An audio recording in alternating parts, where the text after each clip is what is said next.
Dinagina dum, dinagina dum, dinagina dum, dinagina dum, dinagina dum, dinagina dum, dinagina dum, dinagina dum, dum, dum, dum.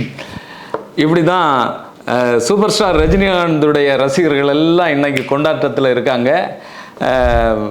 கூலி படத்தினுடைய promotion song வெளியாகி பட்டையை கிளப்பிட்டு இருக்கு. படத்துக்கு ஏற்கனவே பெரிய எதிர்பார்ப்பு இருந்தது. இப்போ கூலி படத்துக்கு இன்னுமே அந்த சூடு ரொம்பவே ஏறி இருக்கு. லட்சோபம் மக்கள் இந்த பாடலை பார்த்துட்ருக்காங்க. டிஆர் அவர்களுடைய அந்த மேனரிசத்தில் அவர் எந்த நிகழ்ச்சியில் கலந்துக்கிட்டாலும் டக்குன்னு ஒரு மியூசிக் போடுவார். அந்த மியூசிக்லேருந்து உருவான பாடல் தான் இந்த பாடல். இப்படி செய்து பார்க்கலாமே அப்படின்னு சொல்லி அனிருத் இசையமைப்பாளர் அவர்கள் தான் இதை பண்ணியிருக்கிறாரு. இதில் சாண்டி ஆடி இருக்கிறாரு. ரொம்ப காலத்துக்கு பிறகு திரையில் தோன்றி ஒரு டான்ஸ், பக்கா டான்ஸ் ஆடி இருக்கிறாரு. அது மாதிரி திருக்குறள் அறிவும் இதுக்கு கூட சேர்ந்து ஆடி இருக்கிறாரு. சாண்டி மாஸ்டர் சொல்ல வேண்டாம், பக்காவாக இருக்குது. அனிருத்து சேர்ந்து ஆடக்கூடியது, அப்படியே சூப்பர் ஸ்டார் தனியாக ஆடக்கூடிய ஒரு போர்ஷன் இந்த பாடலில் இருக்குது. பாடல் வித்தியாசமாக பட்டையை கிளப்பிட்டு இருக்கு. அந்த வகையில் உலகம் முழுவதும் இந்த பாடல் வைபை உருவாக்கியிருக்கு.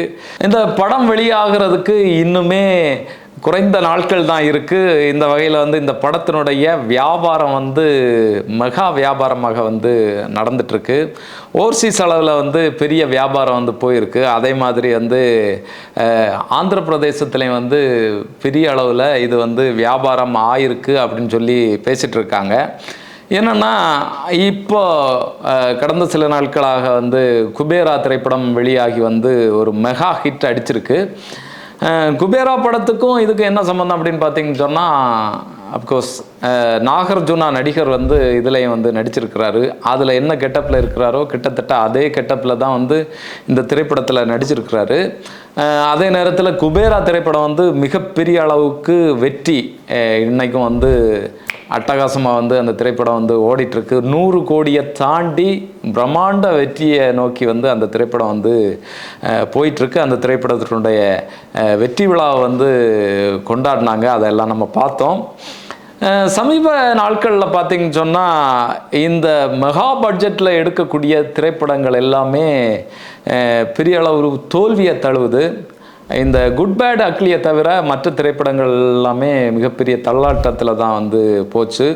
இன்னும் சொல்லப்போனால் தக் லைஃப் திரைப்படம் பெரிய அளவில் எதிர்பார்த்த திரைப்படம். பெரிய நட்சத்திரங்கள் கமலஹாசன், சிம்பு, த்ரிஷா, ஜோஜு ஜார்ஜ், பக்ஸ், இப்படி ஏகப்பட்ட நாசர் சார், ஏகப்பட்ட திரை நட்சத்திரங்கள் இருந்த திரைப்படம்.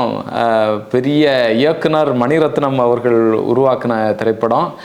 அது அப்படி சூக்கவெடி மாதிரி போயிருச்சு. அதில் பெரிய அளவுக்கு மக்கள் மனசே உடஞ்சி போனாங்க, ரசிகர்கள், அப்படி தான் நம்ம சொல்லணும்.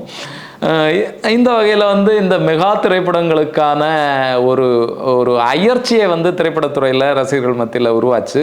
அதே நேரத்தில் பல சின்ன பட்ஜெட் திரைப்படங்கள் பார்த்தீங்கன்னு சொன்னால் பெரிய அளவில் வெற்றி பெற்றதை நம்ம பார்த்தோம். அதில் டூரிஸ்ட் ஃபேமிலியாக இருக்கட்டும், டிஎன்ஏவாக இருக்கட்டும், அது மாதிரி மெட்ராஸ் மேட்னியாக இருக்கணும், இது எல்லாமே மிகப்பெரிய அளவில் மக்கள் மத்தியில், ரசிகர்கள் மத்தியில் பெரிய வரவேற்பு பெற்றுச்சு. ரொம்ப சக்ஸஸ்ஃபுல்லாக இந்த திரைப்படங்கள் ஓடிட்டுருக்கு. அதுக்கு காரணம் அதனுடைய கதை அம்சம், அந்த படம் எடுத்த விதம், இதெல்லாம் சேர்ந்து தான் இந்த திரைப்படங்கள் மிகப்பெரிய பிரம்மாண்ட வெற்றியை பெற்றது. இந்த படத்துக்கு, இப்போ கூலி படத்துக்கும் இந்திய அளவுலையும் சரி உலக அளவுலையும் சரி மிகப்பெரிய எதிர்பார்ப்பு உருவாயிருக்கு. இந்த பாடல் மூலமாக இன்னும் அது பெரிய அளவில் வைப்பாக இருக்குது அப்படிங்கிறது தான் நம்ம சொல்ல வேண்டியது இருக்குது. இன்னும் காத்திருப்போம். அடுத்தடுத்த அப்டேட்டுகள் இதில் வரும். அதை பற்றி நம்ம பேசுவோம். அடுத்ததாக கழிஞ்ச வாரம் வெளிவந்த டிஎன்ஏ திரைப்படம். கழிஞ்ச வாரம் பார்த்தீங்கன்னு சொன்னால் சித்தாரை சமீன்பர், டிஎன்ஏ, குபேரா, அப்புறம் சென்னை சிட்டி கேங்கர்ஸ், இந்த மாதிரியான 4 திரைப்படங்கள் வந்தது. இந்த 4 திரைப்படங்கள்லையுமே டிஎன்ஏ திரைப்படம் நல்ல ஒரு ரிவ்யூ பத்திரிகையாளர்கள்ட்டேருந்து மட்டும் இல்லை, மக்கள்கிட்டேருந்து அதுக்கு நல்ல ஒரு ரிவ்யூ வந்தது. ஆனால் வந்து அது பிக்கப் ஆகுறதுக்கு நாளாச்சோ அப்படிங்கிற மாதிரியான ஒரு கேள்வி வந்து எழுந்துச்சு. ஏன்னா நல்ல கதையம்சம் நல்லா எடுத்திருக்காங்க அப்படிங்கிற பிறகும் இந்த கலெக்ஷன் வந்து ரொம்ப வரலையே அப்படிங்கிற மாதிரியான ஒரு கேள்விகள் எழும்பிட்டு இருந்தது. ஆனால் அந்த திரைப்பட குழுவினர் வந்து வெற்றி விழாவை வந்து நடத்தியிருக்காங்க. இந்த திரைப்படத்தினுடைய வெற்றி விழாவை அந்த படத்தில் நடித்த அதர்வா அப்புறம் வந்து நிமிஷா இவங்க எல்லாமே தங்களுடைய மகிழ்ச்சியை வந்து வெளிப்படுத்தியிருக்காங்க. அதர்வாவை பொறுத்தளவில் இந்த திரைப்படத்தில் வந்து நான் நடிச்சிட்டு இருக்கும்போதே எனக்கு வந்து நல்ல நம்பிக்கை இருந்தது. இந்த திரைப்படம் ஓடுமா ஓடாதா அப்படிங்கிற மாதிரியான சிந்தனைகள் நமக்கு இருக்கும். இந்த திரைப்படத்தை பொறுத்தளவில் நான் வந்து ரொம்ப தைரியமாக தன்னம்பிக்கையோடு இந்த திரைப்படத்தில் நடிச்சிட்டு இருந்தேன். நல்ல கதையம்சம் நல்லா எடுக்கிறாங்க, அதை வச்சு தான் நான் அப்படி நடிச்சிட்டு இருந்தேன். இந்த திரைப்படம் வந்து தேட்டரில் வந்த பிறகு மக்களுடைய ரசிகர்களுடைய ரெஸ்பான்ஸை பார்க்குறதுக்காக நாங்கள் தேட்டருக்கு போயிருந்தோம். அந்த நேரம் ஒரு அம்மா வந்து என் கன்னத்தில் வந்து முத்தமிட்டாங்க. நான் ரொம்பவே நெகிழ்ந்து போயிட்டேன்.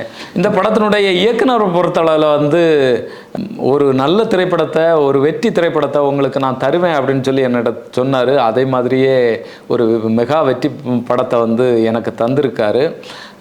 ரொம்ப நாளைக்கு அப்புறம் மனம் மகிழ்ந்து போகக்கூடிய தருணத்தை வந்து நீங்கள் எனக்கு பரிசளிச்சிருக்கீங்க அப்படின்னு சொல்லியிருக்கிறாரு. அது மட்டும் இல்லை, இந்த திரைப்படத்தை வந்து மக்கள்கிட்ட கொண்டு சேர்த்த, நல்ல ரிவ்யூவை வந்து தந்த பத்திரிகையாளர்களுக்கும் மக்களுக்கும் வந்து நான் நன்றி சொல்லிக்கிறேன் அப்படிங்கிற மாதிரி வந்து அதர்வா வந்து சொல்லியிருக்கிறாரு. நிமிஷாவை பொறுத்தளவில் அந்த திரைப்படத்தில் வந்து அட்டகாசமான நடிப்பை வந்து வெளிப்படுத்தினாங்க. ரொம்ப பிரமாதமான நடிப்பு. அதர்வாவும் சரி சிறப்பாக வந்து நடிச்சிருந்தாங்க. நிமிஷா வந்து அந்த திரைப்படத்தில் இந்த குழந்தையை தந்து நடிக்க வச்ச அந்த தாய்மார்களுக்கெல்லாம் நன்றியை வந்து சொல்லியிருக்காங்க. அது மட்டும் இல்லை, இந்த திரைப்படம் வெளிவரும்போது வழக்கமாகவே வந்து ஒரு திரைப்படம் நம்ம நடித்த திரைப்படம் வெளிவருதுன்னா பக்குன்னு இருக்கும். திரைப்படத்தினுடைய ரிவ்யூ எப்படி வருதோ, இந்த திரைப்படம் ஓடுமா ஓடாதா இப்படிங்கிற மாதிரியான விஷயங்கள் எல்லாம் இருக்கும். ஆனால் இந்த திரைப்படம் வெளிவந்து இந்த பாசிட்டிவான ரிவ்யூ வரும்போதே வந்து ரொம்ப ரொம்ப மகிழ்ச்சியாக எனக்கு இருந்தது. ஒரு டென்ஷனும் இல்லை, ரொம்ப மகிழ்ச்சியாக நாங்கள் இருந்தோம் அப்படின்னு சொல்லி நான் ரொம்ப மகிழ்ச்சியாக நான் இருந்தேன் அப்படிங்கிறத வந்து அவங்க வந்து பதிவு பண்ணியிருக்காங்க. அது மட்டும் இல்லை, இந்த திரைப்பட ஷூட்டிங்கின் போது வந்து அதர்வா வந்து ரொம்பவே சப்போர்ட் பண்ணார். அவர் கொடுத்த சப்போர்ட்டில் தான் நான் இந்த அளவுக்கு சிறப்பாக எனக்கு நடிக்க முடிஞ்சது. இந்த மாதிரியான திரைப்படங்களில் நான் தொடர்ந்து நடிக்கணும் அப்படிங்கிற விதமாக அவங்களுடைய மகிழ்ச்சியும் எண்ணத்தை வந்து தெரிவிச்சிருக்காங்க. நிச்சயமாக டிஎன்ஏ வந்து சிறந்த ஒரு திரைப்படம். சின்ன சின்ன குறைகள் இருக்குது, அதை தவிர்த்தோம்னா சமீபத்தில் வந்த திரைப்படங்களில் வந்து முக்கியமான திரைப்படமாகவும் நல்ல திரைப்படமாகவும் டிஎன்ஏ திரைப்படம் இருக்குது. இப்படிப்பட்ட வெற்றி திரைப்படங்களை வந்து ஆதர்வாவும் இந்த இயக்குனரும் தொடர்ந்து கொடுக்கணும் அப்படிங்கிறத வந்து நம்ம சொல்லிக்குவோம். அடுத்ததாக பார்த்திங்கன்னா, மலையாள கரையோரத்துலேருந்து ஒரு ஃபென்டாஸ்டிக் செய்தி வந்திருக்கு. அது என்னென்னா, மலையாள சூப்பர் ஸ்டார் மோகன்லால் அவர்களும் மம்மூட்டி அவர்களும் இணைந்து நடிக்கக்கூடிய திரைப்படத்தை பற்றிய செய்தி தான் அது. பேட்ரியாட் அப்படிங்கிற ஒரு திரைப்படத்தில் வந்து அவங்க இணைந்து நடிச்சிட்ருக்காங்க. அது மட்டும் இல்லை, அதில் வந்து இனி முக்கியமான கதாபாத்திரங்களில் வந்து பகத் பாசில், குஞ்சாக்கா கோபன் இப்படி வந்து பலரும் வந்து நடிச்சிட்ருக்காங்க. அந்த படத்தினுடைய பேரை வந்து சமீபத்தில் தான் அவங்க வந்து வெளியிட்டிருக்காங்க.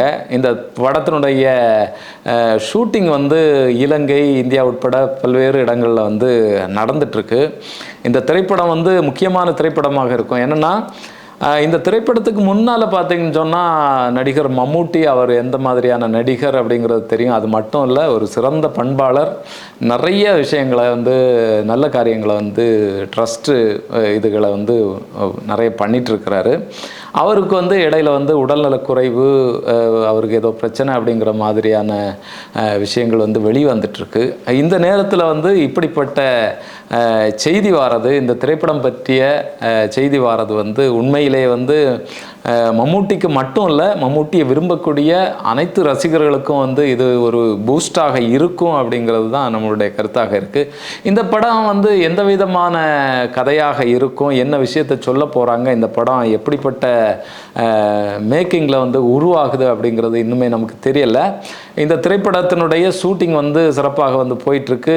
விரைவிலேயே இந்த திரைப்படத்தை பற்றிய அடுத்தடுத்த அப்டேட்டுகள் வந்து வரும். இன்றைக்கு வந்து இந்த செய்திகள் தான் நமக்கு இருக்குது. நம்ம தொடர்ந்து சினிமா செய்திகளை பார்ப்போம். நீங்கள் திரைக்குறள் சேனலோடு இணைந்திருங்க. உங்களுடைய கமெண்ட், உங்களுடைய விமர்சனங்களை வந்து எங்களுக்கு வந்து கமெண்ட் பாக்ஸில் போடுங்க. தொடர்ந்து நீங்கள் நிச்சயமாக எங்களுக்கு ஆதரவு தர வேண்டும். இந்த சேனலை வந்து சப்ஸ்கிரைப் பண்ணுங்கள்.